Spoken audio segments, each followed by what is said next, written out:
বয়সটা ৪৪-এর ঘরে, খেলায় নেই আগের মতো ধার, পারফরমেন্সও পড়েছে ভাটা। সময় ফুরিয়ে আসলেও আইপিএল ছাড়ার নামগন্ধ নেই মহেন্দ্র সিং ধোনির। বরাবর আইপিএল ছাড়ার গুঞ্জন শোনা গেলেও ছাড়তে পারছেন না এক রহস্যের জালে আটকে গেছেন বলে। ভারতীয় ক্রিকেটারদের মধ্যে এখন সবথেকে জনপ্রিয় বিরাট কোহলি। হিসাব করলে সবথেকে বেশি স্ক্রিন টাইম তারই হওয়ার কথা। কিন্তু অবাক করা ব্যাপার, গেল আইপিএলে সবথেকে বেশি ভিউয়ারশিপ ধোনির। শুধু তাই নয়, ক্যাপ্টেন কুলকে প্রতিদিন বিভিন্ন প্ল্যাটফর্মে গড়ে ১৪ ঘন্টা করে দেখছে মানুষ।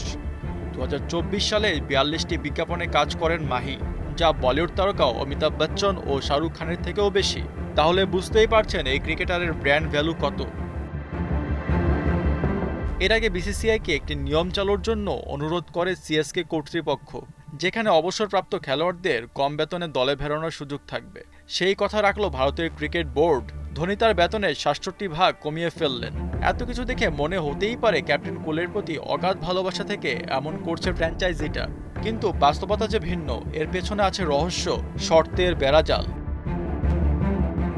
সিএসকে তারকা যতদিন মাঠে খেলবেন ততদিন মানুষ তাকে দেখার জন্য হলেও টাকা দেবে, বাড়বে ফ্র্যাঞ্চাইজিটার ব্র্যান্ড ভ্যালু। মজার ব্যাপার, গেল আইপিএলে চেন্নাই তলানির দল হয়েও ব্র্যান্ড ভ্যালু ১ থেকে ৩-এ নেমেছে, অথচ তাদের চেয়ে ভালো খেলে অনেকে নেমে গেছে নিচে। ধোনির আইপিএল ছাড়া বিষয়টি এখন আর শুধু খেলার মধ্যে সীমাবদ্ধ নেই। তিনি শুধু মাঠের একজন খেলোয়াড় নন, দলের ব্র্যান্ড, আয় আর জনপ্রিয়তার মূল শক্তি। তার উপস্থিতিতেই স্পন্সররা আগ্রহী হয়, দর্শকের চোখ স্ক্রিনে আটকে থাকে। তাই যতই আন্ডার পারফর্মার হন, তাকে ছাড়া সিএসকে ভাবতে পারে না। মাহিও চাইলে তাই সহজে পারে না সরে দাঁড়াতে, কারণ তিনি যে সিএসকের একটি বড় পরিকল্পনার গুরুত্বপূর্ণ অংশ।